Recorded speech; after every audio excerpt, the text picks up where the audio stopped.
All right, good morning, good afternoon, good evening, no matter what time it is, just know today is the day that the Lord has made, and guess what we're going to do? We're going to rejoice and be glad in it, man. Because as always, what is He? God is good and He is good all the time.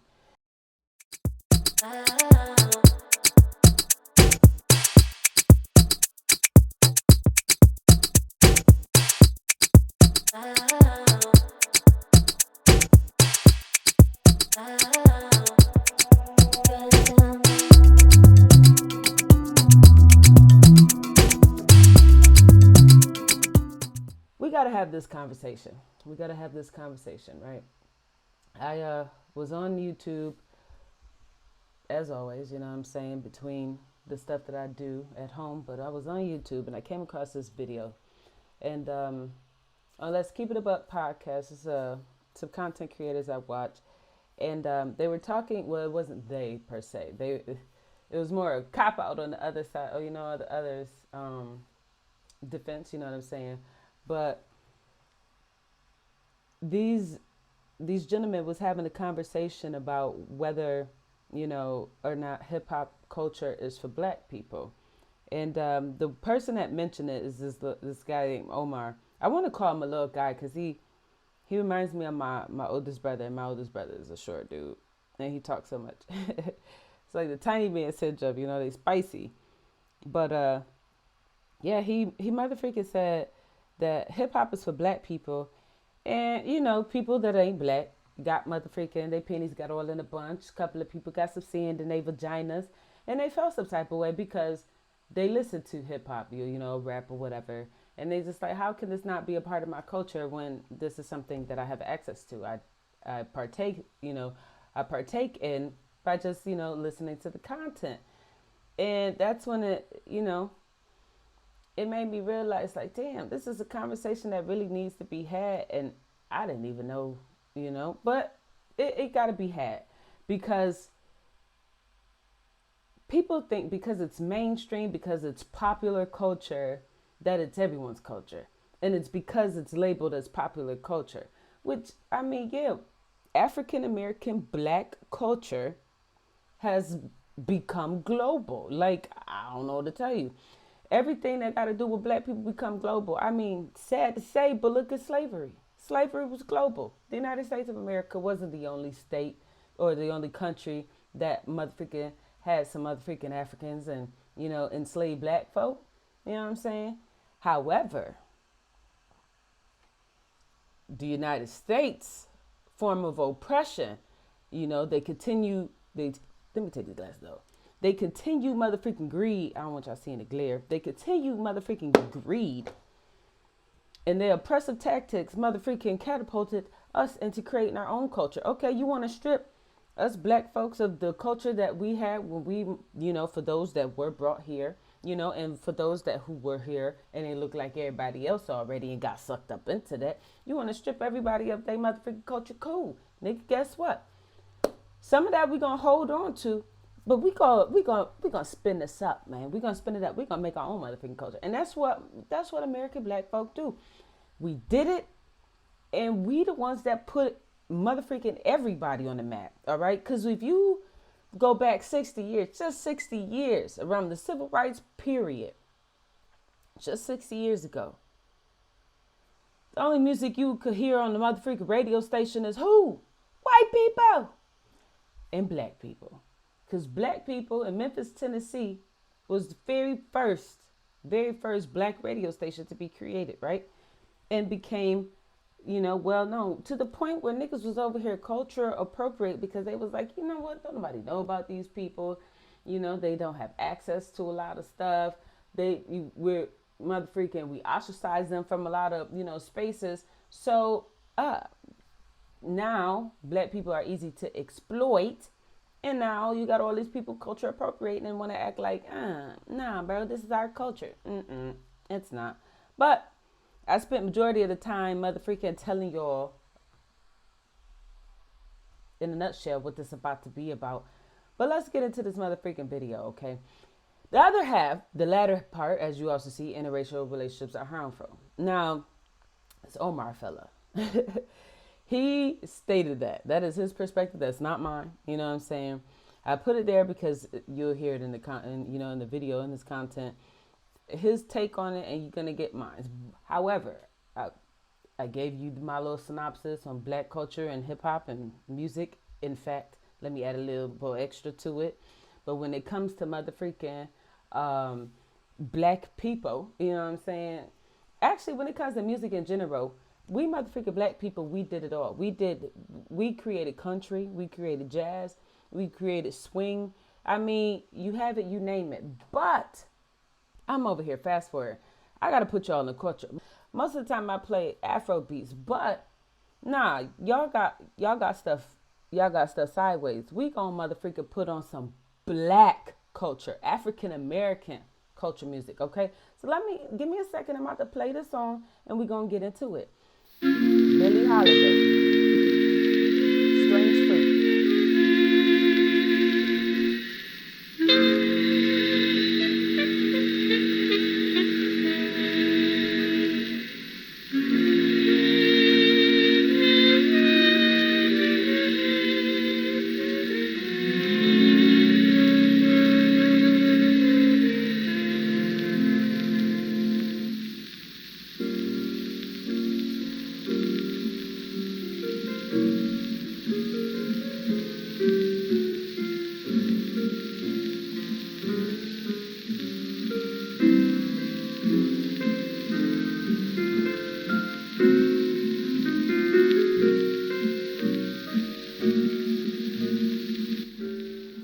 Give you a little rundown of this song. Y'all fail to realize, hold on, because I don't want it to play in the background. I want y'all to be motherfucking aware that Billie Holiday, when it came to Strange Fruit, Billie Holiday was motherfucking blocked by the government. By the government. They was using literally law enforcement to try to stop her from singing Strange Fruit. Now, when you listen to the words of Strange Fruit, you'll understand why white people in power, positions of power, was trying to suppress, and refrain her from singing her own motherfucking song, right? She was bringing attention to the fact that black people around the United States of America were being lynched and still are, at that day and time, and even here in 2022, you know what I'm saying? And so white people didn't like that. They was like, nah, we don't want you singing about the motherfucking terrors that we was inflicting on, black people. We don't want you singing about that. To the point that when she was dying of cirrhosis of the liver, which is something that comes, because the lady had a traumatic backstory, like she was raped as a child. She was motherfucking taken advantage of by the men that she had intimate relationships, and they were using her for money. I mean, she got a documentary out there. Watch it, read it, what have you. But just know that Billie Holiday, when she was dying, the motherfucking police refused the hospital of rendering her treatment. They wanted her to die because they got tired of her using her platform to speak on the issues that black people were facing, which is lynching. So we're going to get back into this motherfucking song. You ain't got to worry about me messing it up again.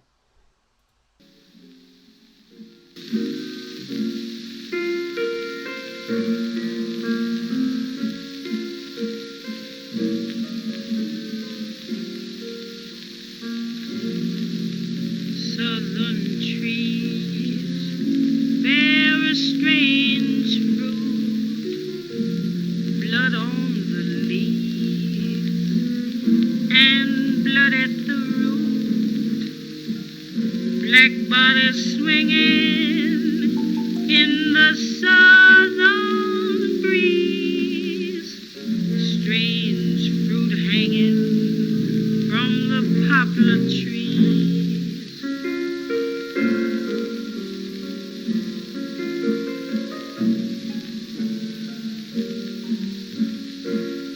Pastoral scene of the gallant South, the bulging eyes and the twisted mouth, scent of magnolia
black folks wasn't doing it, you know what I'm saying? Why would they put forth so much effort into trying to prevent Billie Holiday from motherfucking singing that song? To the point where they literally worked with the hospitals, the same hospitals that the mortality rate for black women is drastically high than any group of people. You know what I'm saying? They coerced with the hospital and refused her treatment. You know what I'm saying? Just to stop her from singing that song. But we about to get into this motherfucking video. You know, I want y'all to see what I'm referring to. But we about to get into this video. I'm gonna show you the little snippet from Omar, and then we gonna go right in. So give me a second, man. The one that got people stirred up this week and last week was that hip hop is for black people. Hip hop and rap is for black people, and that I personally don't believe in interracial dating. I don't agree with it. So before I get into any of those things, first of all, how y'all doing today? Welcome. I appreciate you guys coming out. Yeah, if you're new here, go ahead and hit that subscribe button. But listen, man, let's dive deep into it. I know people might be new to the Let's Keep It a Buck community. We get about 2,000. No, my bad, not 2,000. We get about like 10,000 new people every single week. Let me go look at the analytics to make sure what I'm saying. Who belongs in this culture? Who can be in this culture? That's being had about who started, who created this culture, who belongs in this culture, who can be in this culture. I jumped off the porch and said, hey, hip hop / rap is for black people only. I am about preserving our culture. Black people have spent years hearing we don't have culture, and there's some merit behind that. We've been stripped of our identity from African, from Europeans who took us from Africa and brought us over here. So we've been stripped and pressed together with other Africans and made a smorgasbord of, different societies and cultures and all these things.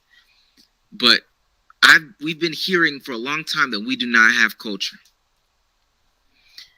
So I find it very strange that once we have spent time... I'm going to try not to stop him, but it's crazy how the niggas that say we don't have culture is literally participating in our culture. Our colloquialisms, the way that our body language, I mean, come on. When I look at these impoverished neighborhoods that majority of the faces look like mine, and every now and then you see the sprinkles of white people or the sprinkles of immigrants, but for the most part, it's people who look like me. It is we in these motherfucking neighborhoods, man. And so it's us that talk like this. It's us that put on the swag. I mean, niggas want to judge us for being flashy and showy and like, oh, black people, all they do is buy things, materialistic things. They want to look nice, and da-da-da-da-da. And then the same niggas that was walking around looking like teachers from the 80s, you know what I'm saying? Just, they had no dress style, no swag, no nothing. Now all of a sudden niggas is looking like us. Like, nah, bro, y'all niggas didn't even know how to match motherfucking about 15 years ago. And now all of a sudden motherfucking white people know how to coordinate. Like, nah, bro, we remember. I'm not even 30 years old, nigga, and I remember. This ain't so far detached like this. These changes are recent. You look up these white motherfucking artists and actors and all these weirdo folks. Google them from like the 2000s, early 2000s, the 90s. Look at motherfucking Jennifer Aniston back then. Look at motherfucking, what's that white man name? Brad Pitt back then. These niggas didn't know how to dress. These niggas had the same as a motherfucking way of talking. Like, that was them. All right, let's go. Generations, people have been unalived. People have been great. People have been stripped. People have been, beaten. People have been taken advantage of financially, emotionally, physically, in order for us to cultivate our culture. It is very weird to me that I would then let others take it without being in control of it, without setting parameters around it, without making sure people do their due diligence about it.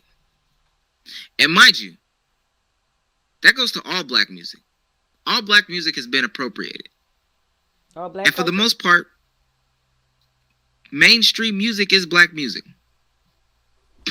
It always has been. It was like that in the 90s, the 80s, the 70s, the 60s, the 50s, the 40s, the 30s, the 12, or you know what I'm saying, the 10s. It was like that since black people became entertainment, even during slavery. Guess who was the motherfucking niggas playing the motherfucking music? You know, the instruments and singing songs and doing their little jigs and stuff. The junk is cringy now, but we were the entertainers, nigga. When these niggas would have their little not roller derbies, they little, what the freak is that stupid little party that fancy white people be having, and it's like horses there, something derby.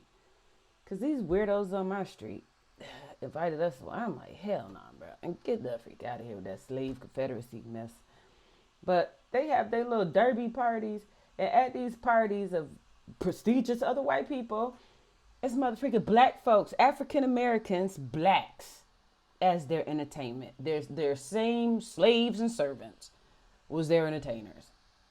We've always been mainstream when it comes to entertainment, nigga. It's just we have not had no control over it, because from the moment we were, involved with white people, we was made like literally they use us, and I hate this motherfucking analogy, but like the dancing monkey. We have not had a control over it since it initiated. Come on, ain't nothing changed, and it's been hundreds of years, but let's go. Blues, rock, pop, R&B, all these things. Country, all of them. Swing, all of them. Every music genre you can motherfucking think of, black African Americans, we did that. Classical music. So when I make that stance and I get a bunch of people, specifically non-black people,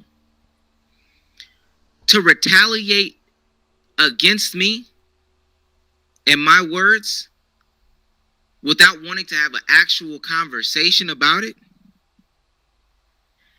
it's very funny. And to those black people that had rebuts to what I said, I found it even more laughable. But not funny, haha. Funny, weird.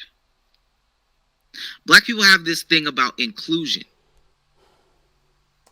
Before we go there, I want to show y'all this 9-minute video, because it's about what he's saying.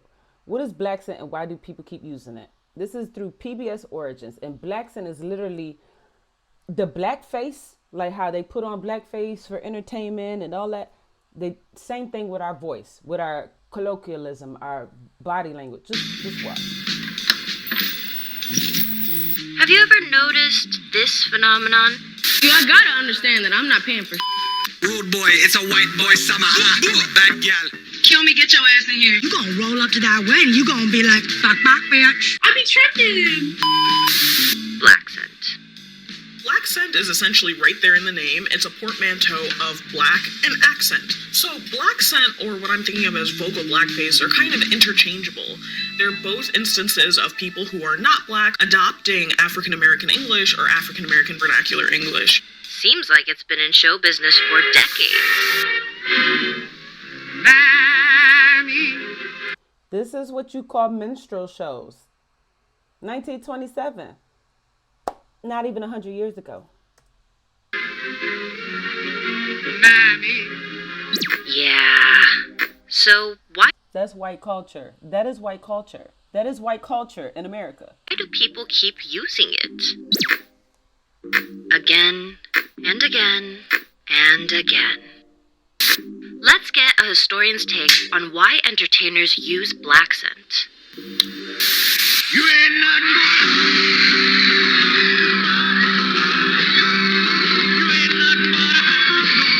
Elvis's recording of Hound Dog is super interesting for a couple of reasons.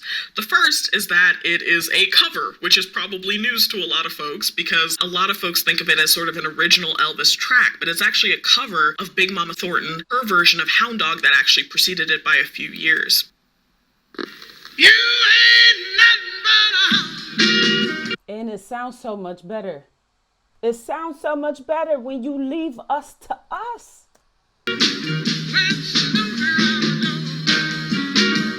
And then the second thing that makes it interesting is that it launches a young Elvis Presley onto the international stage in a major way. And he becomes lauded as sort of the king of rock and roll, whereas Big Mama Thornton is largely forgotten by mainstream audiences as being one of the major architects of rock and roll. During this time, radio was largely segregated, and it meant that black musicians and white musicians were rarely, if ever, played on the same radio stations. So we start to see the first all-black radio stations at the tail end of the 1940s and into the 1950s, and the first black radio station was WDIA in Memphis. The place where the blues began in Memphis, Tennessee. WDIA invites you to join us in asking the man upstairs to smile on us today. So even white artists like Elvis were huge listeners to stations like WDIA and these race music stations, and they were being influenced by the new culture and the new sound that they were being introduced to. A lot of people, when they heard Elvis, thought he was black, didn't they? At first, yes. Yeah, I mean, they said he's playing black music. He's a white guy. Yeah, but see, at first he was playing more like rockabilly. He wasn't really getting into the things that... Rockabilly. It wasn't even rock. This is why y'all need to learn the history of music, man. Especially y'all people that don't have motherfucking parents and stuff, connections to older generations. Because for me, my dad was born in 1962. So, yeah, you see what I'm saying? I got some old aunts and uncles, and I still got some great aunts and uncles who still alive, niggas like 80 years old, putting niggas on the mother. You see what I'm saying? Y'all need to get in tune with your elders, man. That he started to do later. But when he started to do that, then he started to turn heads, including mine. The real issue at hand here is that there was an imbalance of power. So while white artists were busy sort of adopting, covering, and appropriating black artists' songs and seeing huge profits from these covers, black artists were largely not seeing the same profits, not seeing the same success, and not having the access to the music industry that white artists were. The same thing now in 2022. Early rock and roll was invented by black people. Folks like Chuck Berry were duck walking and swiveling their hips before Elvis ever came on the scene. Chuck Berry. Learn your history. Unforgettable. Nat King Cole, he's being run out of town, beat up by mobs. Though near or far. Whereas Elvis, who's, making young white teenagers swoon, is seen as a sex symbol, someone who's edgy, someone who's ahead of his time. So there is a double standard. Wait a second. So Elvis sang like black musicians and became the king of rock and roll. But it looks like the trend of white people speaking like black folks started even earlier. One of the earliest examples of vocal blackface was definitely the radio show Amos and Andy. Andy, wake up, wake up. Hello? Ain't answering the telephone. This here. Come in here and wake me up like this. It premiered in 1928, and it was wildly popular and successful. Millions of Americans tuned in 5 nights a week to listen to these two white actors who got their start on the minstrel and vaudeville stages, basically perform as black. Got their start on the minstrel motherfucking stage. Google minstrel shows. It's literally white people in the motherfucking cinema industry putting on blackface, putting on black scent, black accents, black colloquialisms and vernacular, you know what I'm saying? And using us and exploiting us and imitating us for motherfucking viewership just so they could get paid, which ain't too far different from what men do with women, especially black men. who put on black woman face, it's equivalent to black scent. It's equivalent to blackface. That's why I don't rock with comedy. I don't give a damn if you are gay. I ain't rocking with no men putting on no motherfucking female get up and then want to call that junk comedy, and then you mimicking motherfucking females. You doing the same thing that white men did when they put on blackface. You doing the same thing that white women did when they put on blackface, black sense, and mocked us for motherfucking their own personal gain. Men. There was this sort of racial tension and anxiety caused by the Great Migration. Millions of people fleeing from the South in order to escape restrictive laws and racist laws, as well. Like the black codes. Look it up. Black codes. It literally came post-slavery. People act like, oh, slavery ended. That was the end of it. Nah, nigga. After slavery came sharecropping. Sharecropping was the legal slavery, because all it said was like, okay, well, you can work on my plantation and all that. You can live here, but you gotta do something for me. I gotta be compensated in some way. You can live on my property and work my land, but you have to pay me through the wages that you earn working. Slavery. Come on, man. You got people doing extra amount of work and going home with little money. Then you wonder why your great-granddaddy, your grandmas, you know what I'm saying? Your great-granddaddies, your great-great-greats, all these niggas was beating on your grandmas and your aunts and your great-aunts and all this other stuff. Niggas was upset. They go out into the world, society, white people treat them like trash. They come home. The oppressed becomes the oppressors. The abused become the abusers. They go home and they inflict the same motherfucking hurt, pain, and trauma that they endured by these white people, and they inflict it on their wives and their children. And this is when you start this generation of motherfucking dysfunction. As class tension and anxiety caused by the Great Depression. And so people were looking for ways, particularly white people were looking for ways to reinstate or reaffirm. Y'all ever heard about motherfucking, you probably even see it in your own local municipality. Look it up.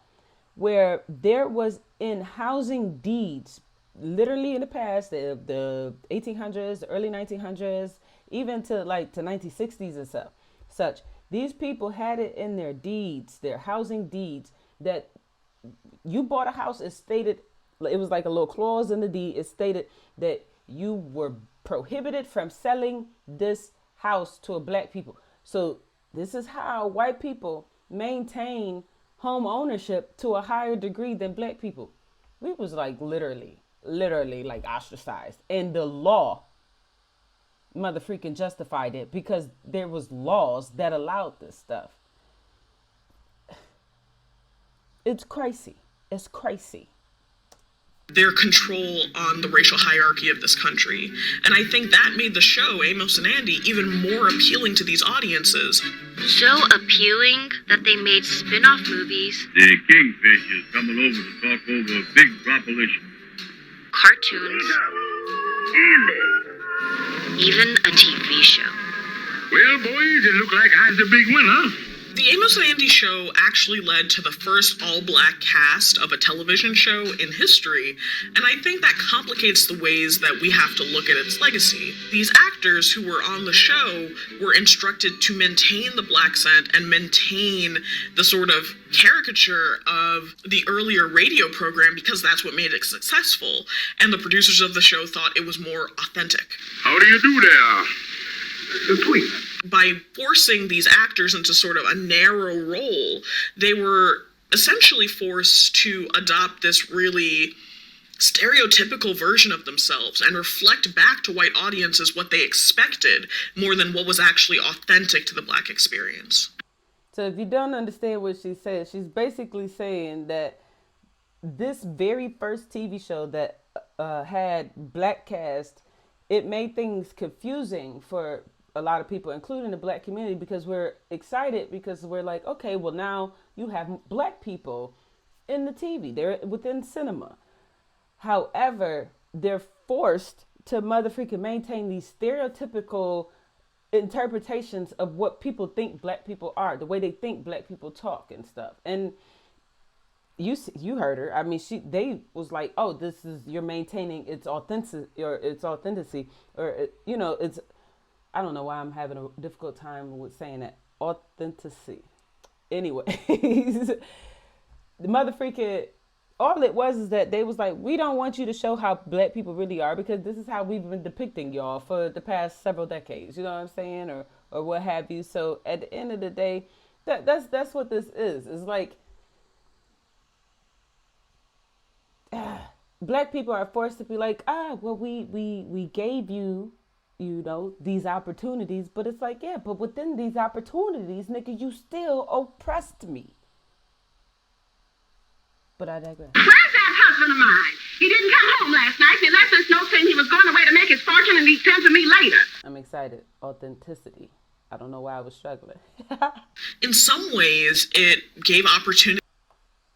He was going away to make his fortune and where's that husband of mine? He didn't come home last night. He left us note saying he was going away to make his fortune and he'd come to me later. In some ways, it gave opportunity. Y'all see that? They depicting the mother freaking absent husband, absent father as a black man. Like, this is what black men are. They rolling stones. They dip out on their responsibilities. Vagabonds. They just go and do their own thing. They barbaric. You know what I'm saying? Be careful because they might try to run up in your house if you got a white lady up in there. They hypersexualize. You know what I'm saying? Hold your purses tight because they also thieves. Opportunity to black actors who were looking to express their talents, and in other ways it perpetuated the violence and the racial stereotyping of the original program. But Professor Bainbridge, this was the 1950s. Surely we've made some progress since Amos and Andy. Right? Don't sleep. Don't sleep. Because she might disappear. Saw that? Sweet, right? Yeah. She came back, though. She likes it. The continuing controversy around Awkwafina and her use of black scent has a lot of different moving parts, and it started very early in her career. Make your girl panties cream. Yo, spreads hepatitis C. But she adopts sort of an African-American accent while she's rapping. And then after that, she becomes better known for her acting than her music. But even in television and film, she's still adopting this very particular African-American vernacular English while she's performing. And she's largely performing funny characters, comedic characters. You gonna roll up to that wedding, you gonna be like, fuck, bitch. Seeing her gain success for using black scent was extremely problematic, but I also think she got more critique specifically because she was a woman of color. And I think that people are more likely to hold women of color to a higher standard than they are other groups. But it sounds like a lot of people on the internet speak with a black scent now. When someone says, like, period, cis, whatever, snatch, all that, it's very much like internet culture. I think the argument that internet lingo or teen speak is synonymous with black scent is actually quite harmful and can be really a slippery slope, because in some ways it normalizes adopting and appropriating black accent or adopting and appropriating black culture as just being the norm. While some folks are saying, well, it's internet lingo, it's internet speak, they're also, becoming huge TikTok celebrities and influencers off of doing these actions. 11, 10, 9.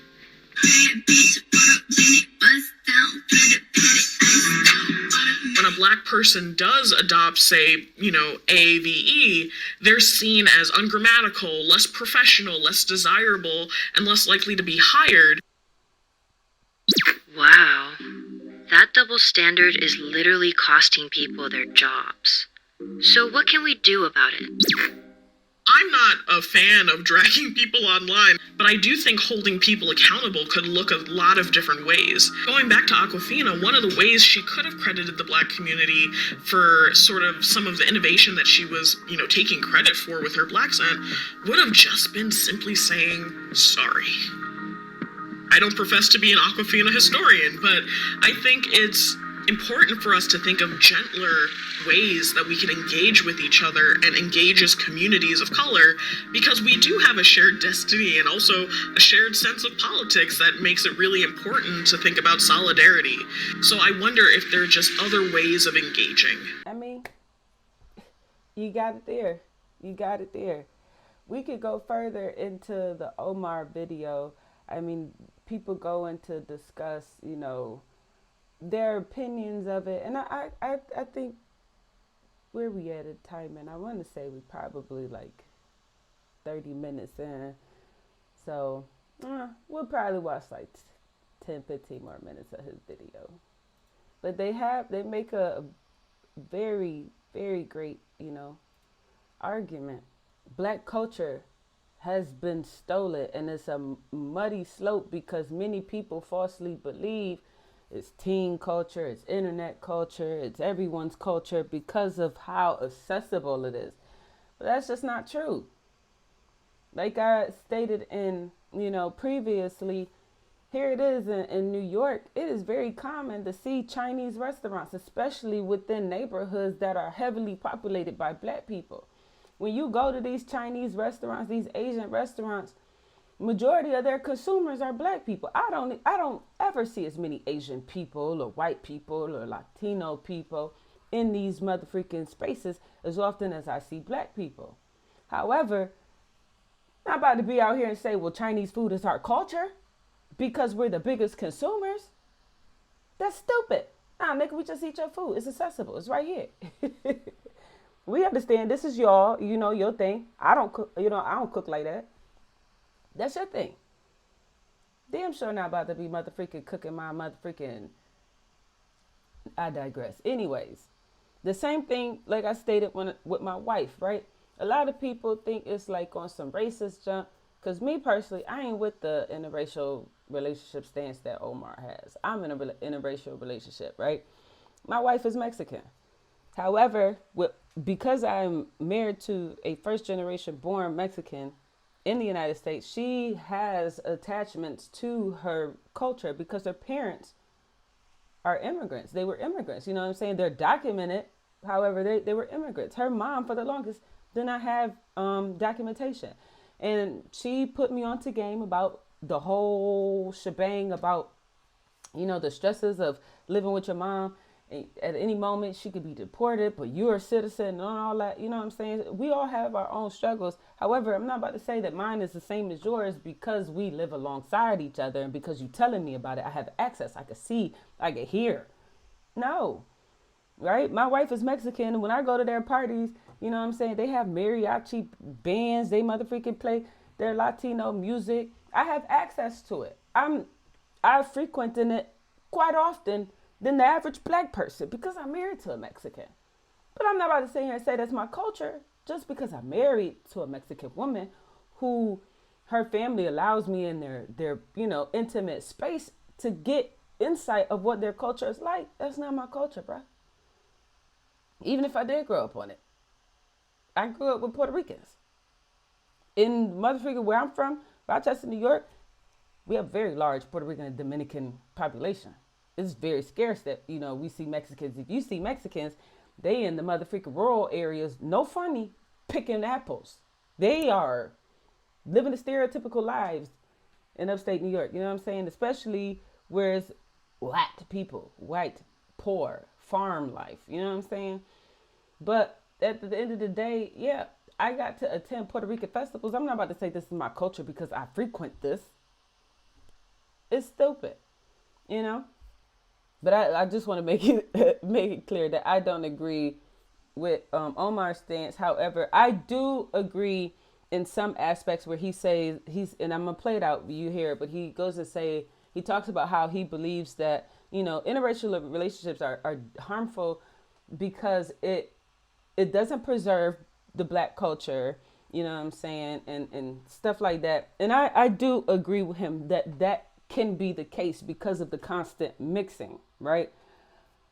But that's how you view that mixing, because if you're constantly putting into something, you're repeating this effort, right? And anything you learn through repetition. So if you're constantly repetitively doing something, you're not going to forget something that you're constantly doing. You see what I'm saying?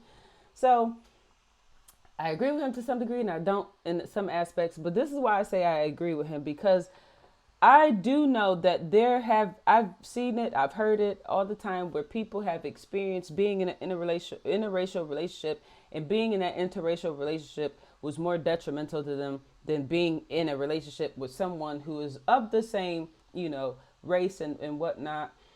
cultural background and all that shebang, even if that person has a dysfunctional lifestyle, right? I've heard of black girls who dated white dudes, and even though they out here having sex, the white dudes will still hold the same prejudices that a racist white man who claimed he wouldn't have sex with a black woman, you know, and stuff like that. They would say harmful things, their perspectives, their views, the narratives that they continue to regurgitate. Like, it's always the same stereotypical, reinforced narratives. Mad black woman, and, you know, black this, uneducated, ghetto, loud, aggressive. The black woman is a man. Black men are women. They emasculate black men. They masculate, you know, they motherfucking give black women this extra masculinity that, and it's just like, that stuff, yes, it could be very traumatizing, very detrimental to someone, especially if you have not healed, right? That could just contribute to exacerbate further your motherfucking trauma. So I do agree that it can be harmful in that aspect. I do believe that your culture can be lost in an interracial relationship if it's constant one-sided pouring, right? You got in the case of me and my wife, I'm black, she's Mexican. If I'm constantly dumping Mexican, or if I'm constantly dumping black, and my wife every now and then adds a little splash of Mexican, I can see, yes, her culture could be lost for her, especially because majority of her family is West Coast. We live on the East Coast, so she doesn't even have that attachment. On top of the fact that I live in a place that does not have a large Mexican population. So in that instance, yes, culture could be lost, right? However, we try to make our way around that. Yeah, we don't have a lot of Mexicans here, but we try to make it our business once or twice a year to go see my wife's family, indulge with them for at least 2 weeks, you know what I'm saying? Try to give her access, you know, she stays in communication with her family so she doesn't lose, you know, I compromise. Like, even if I want to eat something, you know, that is more tailored to my culture, I don't make a big fuss and be like, I compromise. Babe, you want to do, I eat this. Because at the end of the day, I ain't got no problem. My wife be whipping up her Mexican meals and I be feasting. There's nothing that she's cooked that I don't like. So, but this is how we make that compromise. And then I plan on moving to the West Coast so my wife can have that, you know, extra splash, because from my young life to adult life, where I feel like I'm in a space now where I'm like, okay, I'm okay with going somewhere else where the population of black people ain't that large, is what I'm used to, but I know who I am and stuff, you know, I've grown and I'm ready. You make compromise, right? I think that can help in an instance that I'm not, because most people, if you hear me talk, especially when it comes to white people stuff, because I'm not very familiar with white people stuff. And I'll say that in the sense of memorable, right? So I grew up on Avril Lavigne. I grew up on 303. I grew up on kind of Green Day, but not so much, you know what I'm saying? But I grew up listening to some white people stuff. Justin Timberlake, NSYNC, you know what I'm saying? Mother freaking, what's the other white nigga that sings? I can't think of his name right now, but I can see his face. But he's married to Paula Patton, I think her name is. Robin Thicke, there we go. I grew up, Meryl, or is her name Meryl? Yeah, Meryl Streep. I think she's a really good actor. Do I like her personally? I don't know her personally. I feel like I probably wouldn't, because who people are on TV is not who they are in real life. I mean, I was just made aware that Liam Neeson holds some motherfucking racist, you know, ideas and thoughts about when it comes to black people. And I love him as an actor. You see what I'm saying? So I have some access to white people stuff, but for the most part, I don't indulge in white people stuff. I don't, on a regular basis, listen to white people stuff. Like, if I listen to Avril Lavigne, it's probably one song because I'm in a mood, you know? Or something like that. I don't really indulge in white people stuff. At least not, like, you know, where I'm consciously aware of it. Like, maybe subconsciously, because I mean, everywhere you go, all these spaces, everything, white people is everywhere. They're everywhere, they're in everything. Okay, they make sure that they're in everything. Even the stuff that ain't got nothing to do with them. Okay? Other people culture, they right there too. So the niggas everywhere, they're just not memorable to me, especially because my walk of life took me down this path where it kind of like pushed me into becoming more pro-black. Now, there are extremes of everything. However, I am who I am. You know what I'm saying? I am mixed. My mother is biracial. My maternal grandmother was a white woman, as white as white get. You know what I'm saying? However, my experiences have been tailored to black. When niggas see me, they see black. And the way they treat me is how they treat every other motherfucking black person. Just about, you know what I'm saying? And when I say black, I'm talking about African American black, because Caribbean and immigrant black people are treated differently than us, because it's common for like Africans or, you know, to say like, oh yeah, my parents, they wanted me to go to college. They pushed us to go to college. That's not common in African American households. A lot of the stuff, this American dream, even for us of being generations born here, the American dream is unachievable. You know what I'm saying? When I told my daddy I want to go to college, he was like, hell no, you going to the Marine Corps, you getting out and becoming a police officer.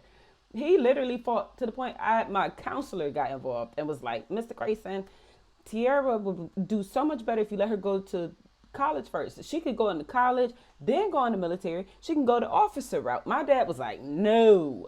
He was anti the college because he didn't understand it.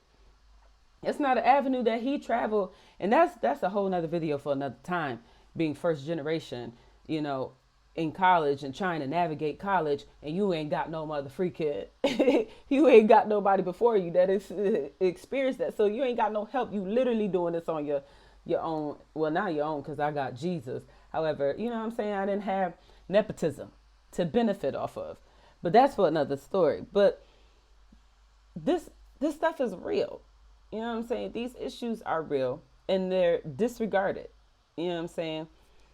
But I identify as black because my experiences are black. You'll see shortly, I'm posting a video that tells you about this several times. Well, I won't say several, but the couple times I've been arrested. You know what I'm saying? One time I was even unlawfully arrested by a judge. The judge told the motherfucking sheriffs to hold me for contempt. The niggas never even booked me, like formally, never even processed me, subjected me to a motherfucking strip search and the whole shebang, y'all. Whole shebang. But we ain't gonna get there right now. But I'm telling you, I've been through some stuff, and I know it's because I'm motherfucking black. I got the education. I got the college degrees. I'm a homeowner. I drive the nice car. You know what I'm saying? I did the things that they said. I joined the military. I didn't join for motherfucking patriotic reasons. You know what I'm saying? I didn't join for patriotic reasons, but I joined the military trying to better my life and all this other stuff. I joined for the free school because my daddy wasn't trying to, he wasn't trying to fill out the FAFSA form. You know what I'm saying? My dad wasn't having it. So I'm like, all right, I'm stuck here. Let's do this. At least I get free school at the end. And by the grace of God, I got up to a master's degree for free. You know what I'm saying? However, throughout all my education, throughout all the motherfucking elevation that the good Lord allowed me, I'm so glad for everything, because he made me realize that I don't want to be nothing like what I could have been. You know what I'm saying? Most people achieve the things that I achieved, get the education, move up in life, their social class, making more money than what they grew up on and stuff. I'm one of like 7, 8 kids, man. In my house was 6 of us. But I grew up both parents. My house was full. We were broke as a motherfucker. My dad, disability. My mom ain't had no high school diploma. She was working entry-level jobs, and my parents fend for all of us. You know what I'm saying? I am the first one to go to college. I'm the first one to buy my house. And I don't say this in a way of boasting in myself. I boast in Jesus. It's by the grace of God that I've accomplished these things. But the stuff that I've experienced, I'm telling you, in every institution, it don't matter if it was college, it don't matter the Marine Corps, it don't matter the criminal justice system. All these, it's a consensus. I am black, and my treatment is based on such. But I've done wasted enough time, because I don't want to drag this out too much. But we're going to play, I think I'm going to skip to about here, and then we're going to play it out. But I'm telling you, you could preserve your black culture, right? You can preserve your black culture. We are different. Black African Americans, we are different from Africans, Caribbean black people, all that. The West Indies, we different. We different in the sense of not DNA wise, but we different in our experiences, our culture. We're different, my nigga. We're different. It's like how Navajos and Cherokees, they both Native Americans, but they come from different culture, different language. You know what I'm saying? They different. They the same, but they different. But I had to put that out there. And I want to say, before I start this, that the reason why I'm not, well, it ain't a reason, but it's one of the many that I'm not anti-interracial, because I feel like my wife has been my biggest supporter when it comes to embracing my blackness. I grew up with all the insecurities that anybody can develop as a black person. I mean, most black people don't like to talk about it, but I thought of myself as ugly just because I was born this way. Black, thick lips, full lips, you know. Like, I don't got too much of a wide black people nose. I got a mixture of the white and the black. But you see what I'm saying? Big nose. I was very insecure about my, appearance growing up. And especially because I wasn't light skinned. I was that person that wanted to be light skinned. I wanted to have finer hair, you know, not as coarse. My hair is thick as a mother freaker. And this without water. You know what I'm saying? I need to wash this junk, moisturize it. But I was insecure. I wanted to be anything but black, because I was like, the treatment that we get is terrible. Niggas look at me and automatically I'm ugly because I'm black. Like, I didn't understand it. I didn't understand it growing up. You know what I'm saying? I've been there, done that. When I met my wife, I could say my wife has made me feel more appreciated than any black person I could say. Like, yeah, my parents, they love me, they're supportive and stuff, but even my dad was judgmental, right? My dad, he made sure that all his daughters stayed with their hair pressed. We always was getting that motherfucking hot comb in there. I was the trial and error baby, so I was the one that they put the just for me relaxer in. Hair fell out, had to start all over. You know what I'm saying? It was crazy. My hair was longer than this. I ended up cutting it like 3 years ago because I started the process hair phase. I was getting the perms because I wanted something that I'm not. Like, I wanted the straight hair. I'm like, I thought everything about me was ugly. I tried the contacts wearing, you know what I'm saying? Because I thought that the eye was ugly, because the beauty standards, it doesn't include black women. It don't include what I look like until now. But then even people who look like me, we not even accepted. But they'll take somebody that look like Ariana Grande trying to look like me. It's crazy. But my wife was very supportive. Even when I went on my all natural journey, my dad was pissed when I had cut my hair and I decided to start over. He was pissed because it gives him flashbacks to when he was young, where he even told us, like, we was always taught that black women, you shouldn't wear your hair short because you look like a man. You should wear your hair nappy. That's for all black people. You got to comb that junk out, straighten it out. You got to be presentable. And it's based on white standards. Right? But my wife negated all that. She was the most supportive. Like, when they talk about parents like touching their daughter's hair in its natural state, that junk is real. You know what I'm saying? Like, I know daddy issues. You know what I'm saying? I ain't never seek after no old man. However, I know that you do some crazy stuff when you have daddy issues. I know several people with daddy issues that sought after older men. People deal with their trauma, how they deal with it. Me, I was just like, I have not come across a black guy that makes me feel comfortable in my skin. So I had it chucked up in my head I was going to be single. Liked male or females growing up, you know what I'm saying? I always knew that I was into females, but I liked dudes growing up. But when I met my wife, things were so much different. Like, maybe it was the fact that she was so in awe. Like, she just, like, everything about me, she loved it. She was like, I love your hair. I love your shape. I love your face, your facial features. I love everything about you. And she loves, like, the way black women look. And it's an appreciation. It's not I want to imitate. Like, my wife loves it and don't try to be a black woman. She ain't here now. She at work right now. But if you see my wife, she look like your regular person. Like, she not trying to be who she not. But she is and wasn't, supportive of me trying to come into myself, because I've never been the type to wear makeup, never been the type to, wear, clothing that draws too much attention and stuff. I'm pretty conservative. Every now and then show some legs, whatever.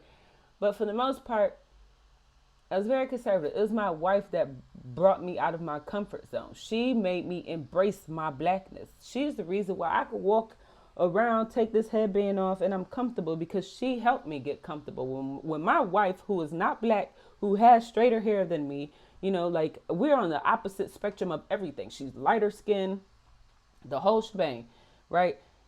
When I see this person who is the complete opposite of me accept me exactly for who I am, that made me realize, like, bruh, this is a society issue. Like, this is an issue with these people. Like, this is something that they need to address themselves, because my wife loves everything about me and she don't want to be nothing like me. You know what I'm saying? So I'm not against it. I just will say that you got to make sure you get with somebody who loves you for you. You know what I'm saying? Who, you're not going to find somebody perfect. Everybody got their traumas, their dysfunctions, their issues, and all in the whole shebang. But you got to find somebody who is willing to grow with you and accept you for who you are and compromise with you, love you for you. The Bible said it. He said the greatest show of love is to lay down your life for somebody else. If that person ain't willing to lay down their life for you, they don't love you. You know what I'm saying? And you got to find somebody who loves you. I continue to come back to love, because Bible tells us in 1 Corinthians chapter 13, I believe it starts at verse 4, it tells us what love is. It's patient. It's kind. It does not envy. It's not boastful. It doesn't remember wrongdoing. It does not judge you. You know what I'm saying? Love puts the needs of others above, them. And you got to find you somebody like that. It's, in general, however, especially if you're going to get in an interracial relationship, because it's already bad enough to be, to deal with the inside colorism, and then to go outside and deal with the colorism and the racism. That stuff could take a whole nother toll. I can't imagine how I would have turned out if my wife was one of them people who made me hate myself. You know what I'm saying? Like, bruh. So I'm very grateful of that. But we're going to play out probably like 10 minutes. I'm going to say a little something, and we're going to end this here, because I'm pretty sure we passed that mark. The Grandmasters. And I know that sounds crazy, because I'm not, 75 and all this stuff like that. But I grew up on the Grandmasters. And the Grandmasters were some of the original DJs. Hell, the original rappers, the original MCs when it comes to hip hop. Black guys. Simple as that. Women too. Don't get it twisted. Black women, bro. You can't have black men without Trust women. me. And I'm about to bring people up in 2 seconds, because I want to hear the opposition and have a decent conversation. I see Persian Fear right here. I'd love to do this. My thing, I'm gonna go ahead and just open this up. My thing is, there's other cultures that have things that are exclusive to them, in which they police and in which they, navigate in a mainstream way.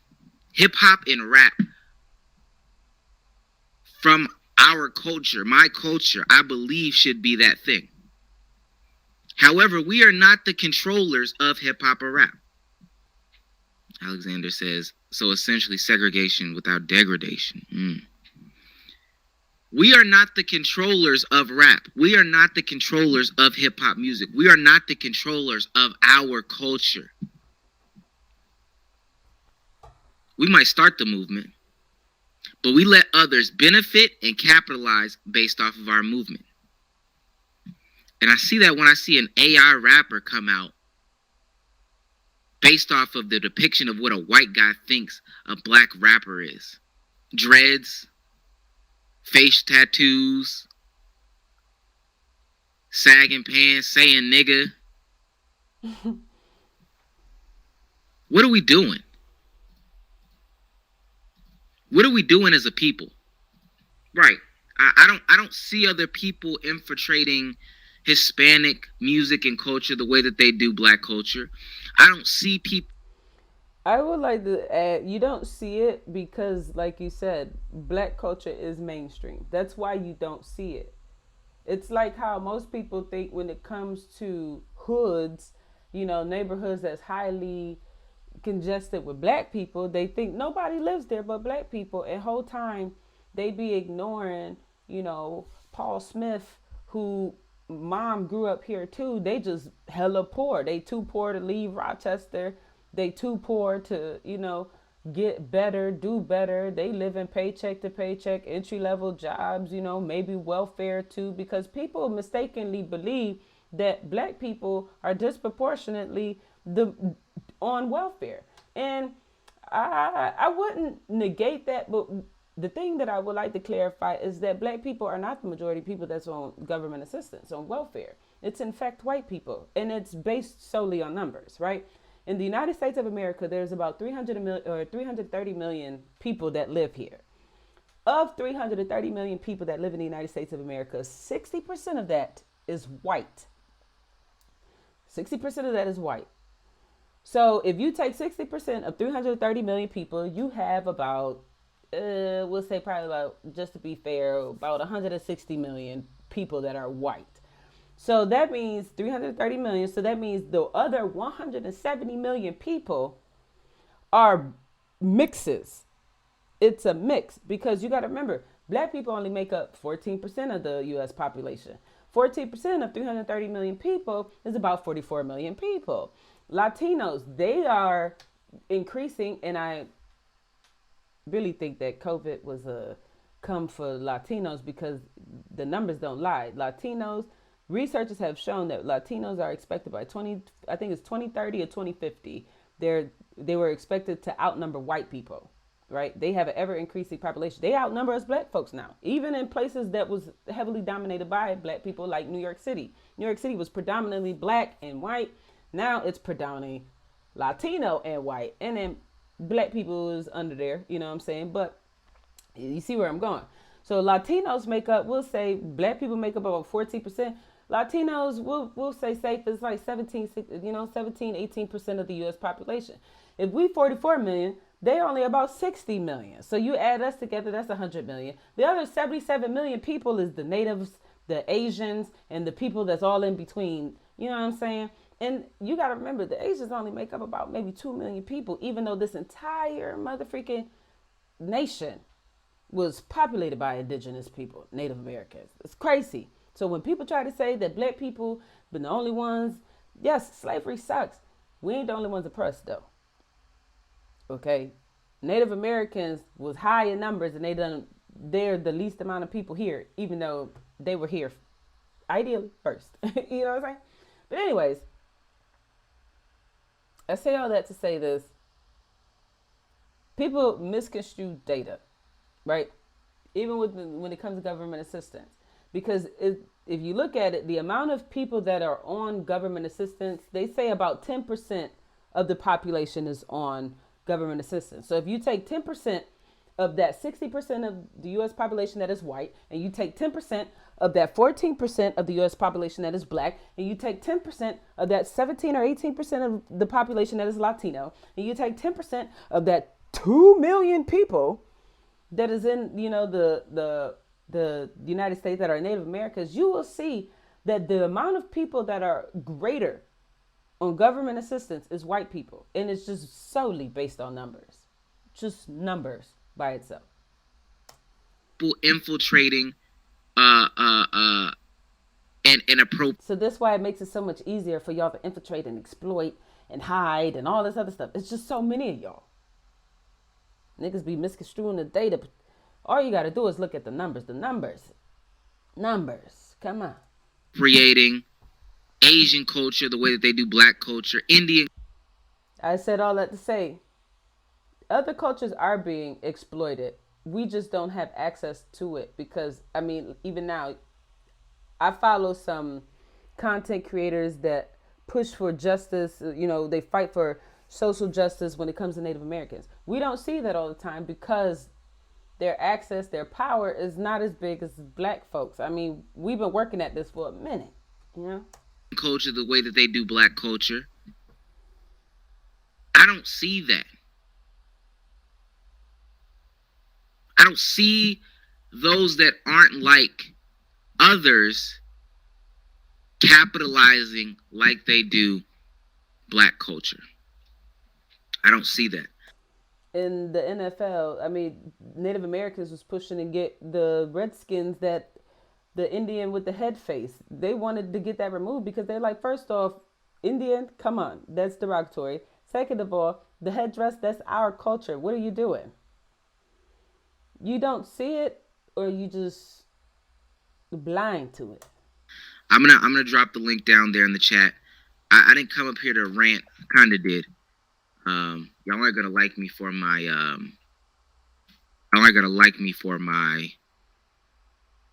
takes on interracial dating. If you don't like this one, you aren't gonna like my takes on interracial dating. You are not gonna like me for my takes on interracial dating. I'm not gonna police what you say. Listen to 5 more minutes. You understand what I'm saying? I don't want to see people take our culture and use it to its disadvantages, or to use it and take it charge there, but they still have to answer to Rob Stringer. Wealth in this country, and why? Tell me why. He's saying who controls all the Tell wealth me in this who country. has the disposable income to spend in different places, and why.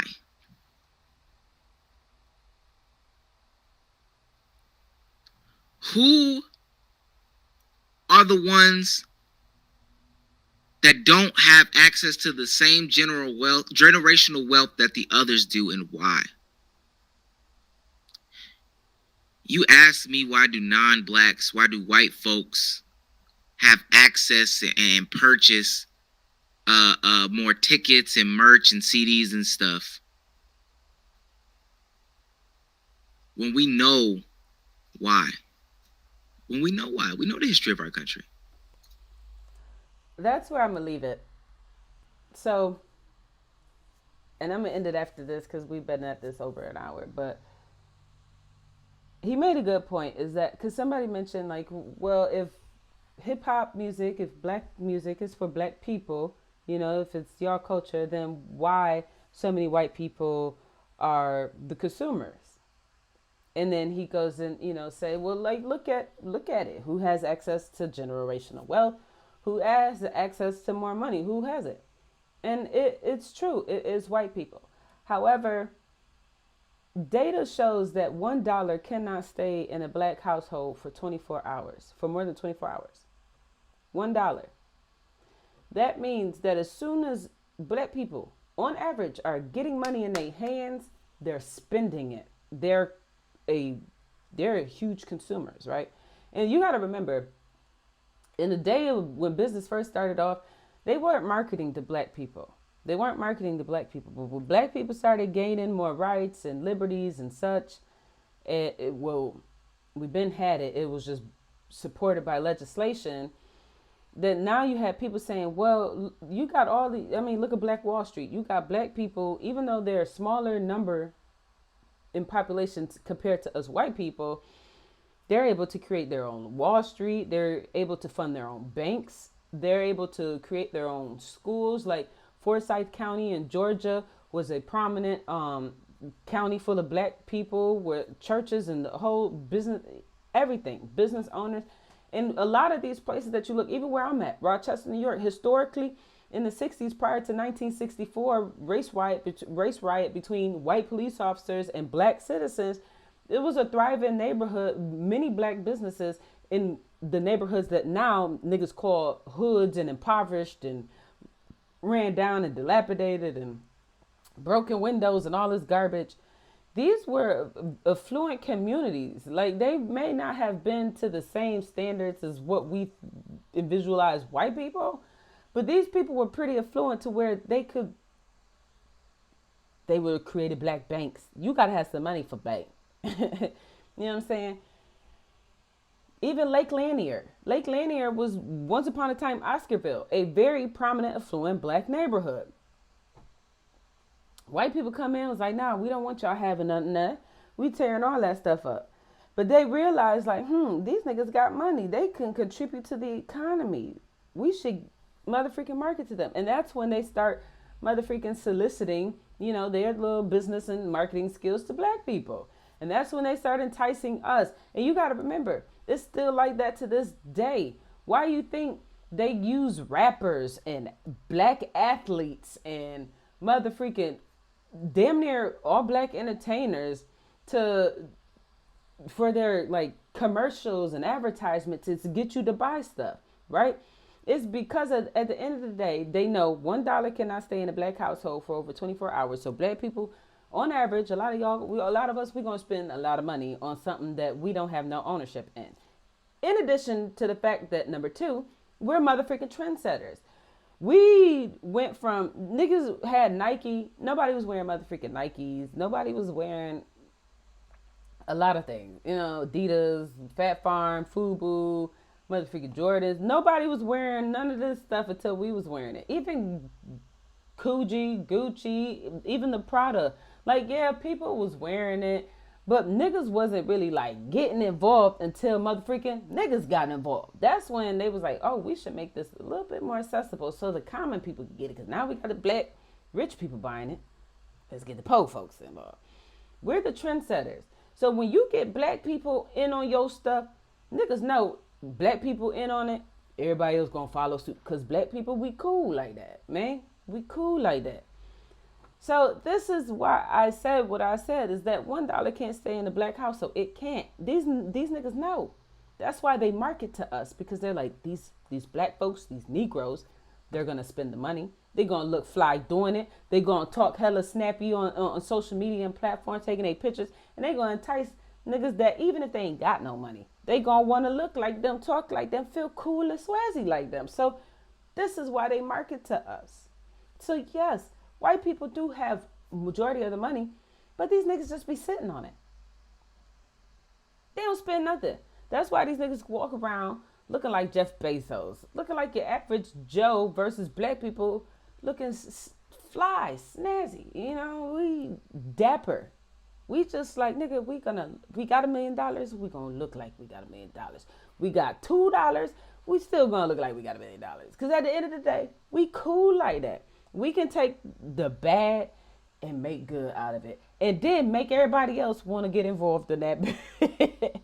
Make everybody else want to get involved on the struggle. Now you got everybody motherfucking want niggas to sell them motherfucking food stamps. Everybody and their mama want to be on welfare now that this motherfucking information keeps getting passed around. Lies, this myth, this fallacy that black people are majority on welfare. It's just not true. We don't even have the numbers. There's slightly more Latinos on welfare than there are black people. And then why? It's related to our numbers. If 10% of each group of people are on welfare, black people only make up 14% of the population. We only 44 million people. Then you got to take into consideration the fact that incarceration, when you get arrested, felony charges, that jump messes you up. Black people disproportionately, this is where the disproportions come in. Black people disproportionately get incarcerated, and then for drug offenses. Okay? Even though white people use drugs more often than us, data shows it. 2017 NYPD Stop and Frisk data has showed that although way more black people were stopped and frisked compared to white people, it's crazy. More black people were stopped and checked compared to white people, yet more guns, illegal firearms, niggas possession or illegally possessing weapons, and drug paraphernalia. More contraband was found on the tiny amount of white people. More contraband was found on a tiny group of white people that was searched compared to the huge amount of black people. That goes to show that if anybody breaking the law, nigga, it's the niggas that go unnoticed. It's the white people. Duh. But you have these crazies out here believing. And then while we on the topic of drug offenses, because I got to put it out there, when you get convicted of a drug offense, especially because it's still federally illegal here in New York State, recreational marijuana is legal. Federally, it's still illegal. If you are motherfucking convicted of a drug offense, guess what? You can't apply for FAFSA. You can't apply for motherfucking welfare. You can't apply for Section 8 housing. You lose access to government assistance. Black people disproportionately are arrested. Black people are disproportionately charged, arrested, convicted, and when punished, convicted, they are punished more harshly than any other race, including drug offenses. It's crazy because we see with this 2017 NYPD stop and frisk data that even though a tiny amount of white people were stopped and frisked, way more contraband was found on that tiny group of white people than it was on this large group of black people that was found. So that goes to show that, nigga, if anybody breaking the laws, it's disproportionately white people compared to us. But nah, y'all would have looked at us black people as the criminals. We the barbarians. Y'all been pushing this narrative since motherfucking slavery came about because, I mean, come on, what greater way to convince niggas that it's okay to enslave people if you didn't justify your action with some racist ideas? You know what I'm saying? So you tell them it's okay for me to enslave them. They're a bunch of idiots. They're, they can't be governed. You know what I'm saying? They're barbaric. They'll break in your house, steal everything, rape you and your children. Then you like, whoa. They got all those issues. Yes, keep them enslaved. Okay? This rhetoric been going around for a while. So yes, white people do have more money, but these niggas ain't spending it.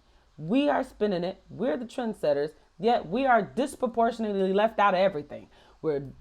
It's crazy how motherfucking NBA players, look at them niggas. Majority NBA players are black. But when you look at the amount of majority owners of the NBA, nigga, I ain't not one is black. It's crazy. It's crazy.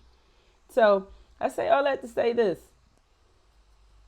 Black music is for black people. And like the analogy I used before, when it comes to Asian food and Mexican culture, right? My wife is Mexican. I have access to Mexican music, mariachi bands, sombreros and such. I see it pretty regular, That's not my culture. I'm not about to sit here and say it's my culture because I have access to it. Equivalent to y'all. Just because you have access to hip hop, country, you see some white faces in it, doesn't make it yours. It's still ours. Y'all niggas just out here exploiting us and culture appropriating. This word don't exist for no reason. It's applicable to you culture appropriator. Okay? Black music is for us. Interracial relationships can be harmful. They can be harmful. You know what I'm saying? If it's one-sided, you got one culture constantly dumping in and you're not taking in from another, it could be very harmful. In addition to the fact that when you got traumatic niggas getting together, trauma and trauma don't make a beautiful situation, right? Don't get with some broken, you ain't gonna get with no broken nigga that's the same race as you. Don't get with no broken nigga that is the opposite race of you, because the trauma that you would have endured if you got with the nigga within your culture may not have been as bad as stepping outside. You know what I'm saying? So I advise, don't date nobody, not in your culture, not out your culture, until you heal, my nigga, because trauma breeds trauma. Hurt people hurt people. The oppressed become the oppressors. The abused become the abusers. As always, I love y'all. Remember to stay prayed up. And remember, seek ye first the kingdom of God. All things will be added unto you according to his riches and glory. Seek God, man. In everything, keep God in it. Keep him first. I love y'all. Love your neighbor as you love yourself. God bless. If you want people to think otherwise of you more positively, then give them more positive experiences.